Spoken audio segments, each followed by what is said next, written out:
ازاي تعمل صفحه هبوط للمنتج او الخدمه بتاعتك تحول لك معظم الزوار للمنتج او الخدمه بتاعتك. ده اللي احنا هنتكلم فيه في فيديو النهارده. بس قبل ما نبدا الفيديو، لو بتتفرج على اليوتيوب ما تنساش تعمل سبسكرايب وتفعل الجرس وتعمل لايك. لو بتتفرج على الفيسبوك ما تنساش تعمل فولو. ويلا بينا نبدا الفيديو.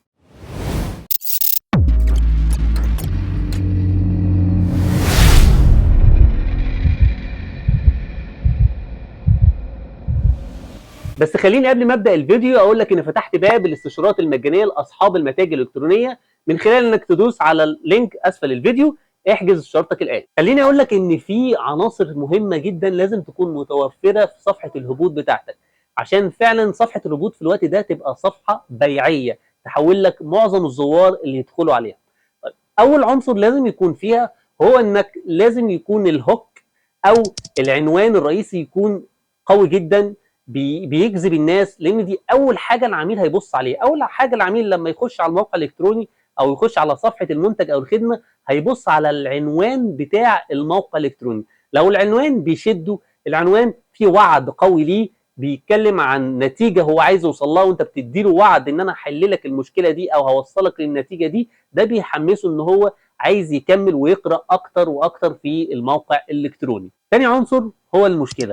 والمشكله ان العميل لما يخش على الموقع الالكتروني لازم يقرا المشكله اللي هو بيعاني منها. يعني لازم انت تكون كاتب عن المشاكل اللي العميل بيعاني منها او كاتب عن النتيجه اللي هو عايز يوصل لها.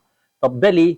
ده لان العميل ما بيشتريش اي حاجه غير لما يحس ان انت فعلا عارف المشاكل اللي هو بيمر بيها. بمعنى ايه؟ بمعنى ان العميل لما بيخش على الموقع الالكتروني لازم يشوف حاجات معينه، لازم يشوف كلام معين هو بيدور عليه، لازم يحس ان انت فعلا عندك حل للمشكله بتاعته. فقبل اي حاجه لازم يشوف ان انت عارف المشاكل اللي هو بيمر بيها، عارف النتيجه اللي هو عايز يوصل لها. فدي تاني عنصر.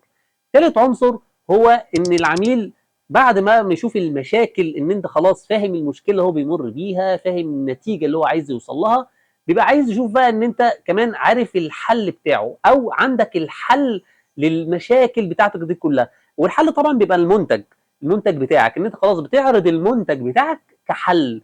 فهنا ده بيحمسه اكتر، بيحسسه ان المنتج اللي هيشتريه ده مش منتج، هو مش بيشتري منتج، هو بيشتري حل. فدي نقطة مهمة جدا. رابع عنصر بقى هو ان العميل يثق فيك اكتر ويثق في كلامك. طب يثق فيك اكتر ده بمعنى ايه؟ بمعنى ان لازم يلاقي حاجة اسمها اراء عملاء، لازم يلاقي رأي عميل فيك، رأي عميل في الحل بتاعك، رأي عميل استخدم المنتج او الخدمة بتاعتك.